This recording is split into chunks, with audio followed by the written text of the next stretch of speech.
Hello and yeehaw!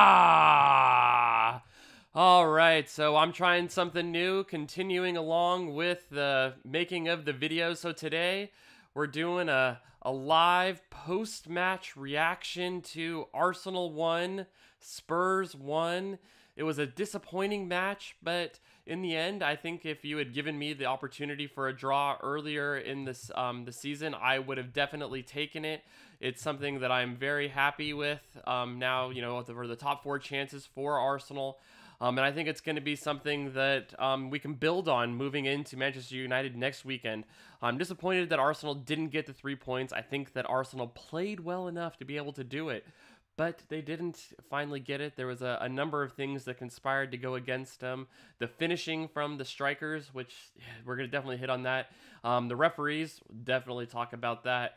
And most of all, Arsenal kind of Arsenaling it up. But thankfully, they were able to get the draw, and they were able to keep points. Manchester United already has a win today. So I think we'll end the day in fourth place. So we'll have to see what Chelsea do tomorrow. And as you can tell, I'm a little hyped up on coffee, and might as well drink a little bit more. All right, let's move into the stats. All right, first one here, we got the running XG, and this one pretty much shows exactly what you'd expect it to see. Arsenal were the better team for most of the day. Overall, they were able to out XG Tottenham. I was actually really surprised by how well Arsenal were able to defend later in the day, or later in the game. After the second half, outside of the penalty, Tottenham really didn't create much. They had quite a bit of possession, but this is what that classic bend but don't break kind of defense. Let's take a switch and take a look at the map for the game. Again, a lot of the same stuff. Arsenal creating better shots in better opportunities. They did have, the penalty and then the follow-up that was blocked, and that was a disappointment. Looking at the, shots on target, Arsenal, while they, were able to convert, get good chances, they weren't able to really get a lot of them on target, and that was disappointing today. And lastly, let's take a look at the match simulation here. So we got this. Let's make it a little bit bigger. Arsenal probably deserved to win this based on the chances created. I don't think that's a surprise. This one, we go through and we simulate the match 10,000 times based on the different shots that are created in the match. And I think that if we'd played this one again with the same results, I would expect Arsenal to come away with the win more often than not. It's no surprise for me that Arsenal came out ahead in this one, especially getting what they were given points-wise. The next big thing that is on everybody's mind are the decisions by the referee. I totally understand referees making mistakes. That's one of the things that I do in my time off, that I'm not spending, in front of a computer working on stats, making videos now, doing all sorts of fun things there, is doing refereeing. So I do a lot of basketball. I've dabbled in other sports, baseball, soccer, and I understand how hard of a job it is to do. And I understand, especially at this level, where they have to make decisions and the game is just so fast and they don't have the benefit of replays. But one of the things, as I was watching back before I made this video, is, let's move over here. And I just tweeted this out a couple of minutes ago also, is the positioning of the referee here. This is a pretty big mistake. Let's zoom in a little bit on him. You can see that he is leaning down the line to be able to get a view of the defensive line. Well, one, you're never supposed to be in this position. If you're, leaning over like this, you are in the wrong spot because, well, one, you look like a fool, and you can move your feet. That's an amazing thing about the human body, is that we have feet that allow us to move. If he needs to lean over, he should probably take a step or two to be able to see there. And then the other thing that this is telling me is that his view is obstructed, and it looks like it's obstructed by Tottenham players. And again, this is before the ball's kicked. You can see, let's go back a screen, and we can see, so Eriksen hasn't actually kicked the ball yet. So, this is before the ball is delivered. So, you can still see lots of people in the defensive, or in the offside position. They're trying to get back on the side, but they aren't able to. I mean, just look at that. He is leaning over. Not a good spot. this is something that ends up costing Arsenal a point. In the end, I don't think it should have mattered with the amount of chances that Arsenal were able to make in this game. That's something that I think that Arsenal strikers are going to come back and they're going to really rue the chances that they missed. Lacazette, he's been a very consistent finisher this season. And I am disappointed that, all of his regression seemed to come at one time in such an important match. So I think before going into this match, I had him overperforming XG by about 2.1. So yeah, that means he had scored 2 more goals than, what the expected goals would say.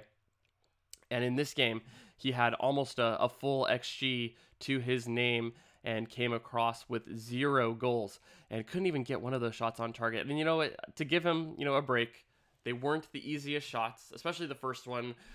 It was a really good move from him to be able to get into the position and actually try to get that shot off. And I think that's one of the things that is hard by XG, is that these things are not always cut and dry as much as we'd like. So let's see, the next thing. Aubameyang, he had a chance early when he first came on that was on the counterattack that he wasn't able to get off. It ended up getting blocked, and then he had the penalty. Man, it's just, penalties are hard. I understand there's a lot of pressure, especially where he has a chance to win the game, but he really, really just needs to get that a little bit further into the corner. And then again, going back to the refereeing, this one, again, it happens every penalty where players encroach, they leave early, but Vertonghen was really, really pushing it. And again, this is something that came back to haunt Arsenal because he was, an extra 2 to 3 yards. He was able to get in front of the goal and cut out the block, that Aubameyang had for a tap-in, because that would have, it was a great cutback that was able to get back to him, and he has it right in front of the goal, right in the middle of the 6-yard box. Given, that there wasn't a penalty before, that would have rated as a 0.8 XG chance. So it's a huge chance, and Vertonghen comes in, is able to get that boot in. All right, let's move over into, the spot that would normally be sponsored. But again, there's no sponsor. So today, we're sponsored by the crazy coffee that I've been drinking all day. I think I'm on to 6 cups, and that's what happens when you wake up at 4:15 in the morning for one of these crazy matches. So today, I've been drinking Counterculture Hologram. It's a nice light to medium blend. It's made in Emeryville in the Bay Area here. I grind that thing up, put it in my French press, and it gets me going. I really enjoy it. Got it at Whole Foods. Highly recommend. Might need to go get another couple more because I have gone through my entire bag already. But, tomorrow's shopping day, so we'll get some more. All right, let's switch and talk a little bit about the tactics. I know this isn't exactly my, forte, but I think I can talk some tactics. I was actually really impressed with Arsenal's pressing early in this match, but you could definitely tell that they tired out. And I think both teams actually were doing well, and you could see that both teams decided that playing through midfield was not their priority in this match. So Arsenal had their highest average passing length of the season in this match.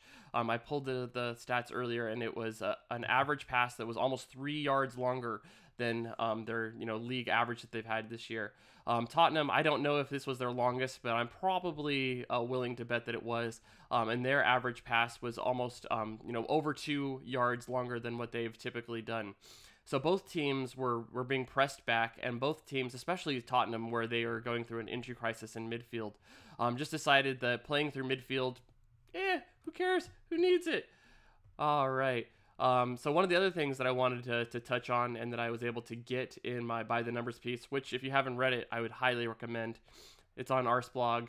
We're going to have an Arscast or an Arsenal Vision post-match podcast probably on Monday. I'll see if I'm able to get in there. Otherwise, you'll just have to deal with this as the one time you do it. I got some stuff lined up for the short fuse. I do want to take a chance to talk about Arsenal's finishing. I got that kind of lined up. I wanted to get a chance to talk about the midfield, especially now that Torreira is going to be missing the next 3 matches. We're going to be, short a bit on the midfield rotation, and I wanted to get a chance to write about that. So be on the lookout this week. I got some good stuff coming up. We also got Rennes in the the Europa League. That'll be a big one coming up on Thursday before Manchester United on Monday. The last thing I wanted to touch on was Arsenal's efficiency in the final third, especially in the box. So this was one that, Arsenal really kind of took the playbook that so many teams have taken against Arsenal, where they sit back and absorb pressure and then hit us on the counter and then make the most of what's going on. So Arsenal, because they're actually a really good team and they have good attacking players, this strategy works really, really well. And that's one of the things that I think that Emery has been able to instill in this team. And that Wenger wasn't able to really maximize. They played decent defense. They were really able to stifle, bend don't break against Tottenham. And so Arsenal had, let's pull it up here, 17 touches in the box, which isn't very much, especially not for Arsenal. But of those 17 touches, 8 of them were able to be converted into shots, although that does include the penalty. So, you could imagine, so that's 16 touches and 7 shots, but that's still an astounding amount of efficiency from that. The other thing that is really good is the number of big chances that Arsenal were able to create. So going in, Tottenham weren't a bad defensive team, and Arsenal were able to create a number of good scoring chances, just not able to finish them. So I think that there is a lot of positives to come out of this. I'm already over 11 minutes. I was shooting for 10. So I'm going to go ahead and wrap this up. I'm hoping everybody's enjoying these videos. I'm enjoying making them. I think I'm going to keep going. So hit that like button, subscribe. I'm going to keep doing this. Follow me on Twitter. Follow Arsenal Vision Post-Match Podcast. I'm doing all sorts of good stuff there. Short fuse. Also take a look for me writing about the San Jose Earthquakes. Got that coming up. Probably some stuff coming on Monday. All sorts of good stuff going. Thanks. Goodbye.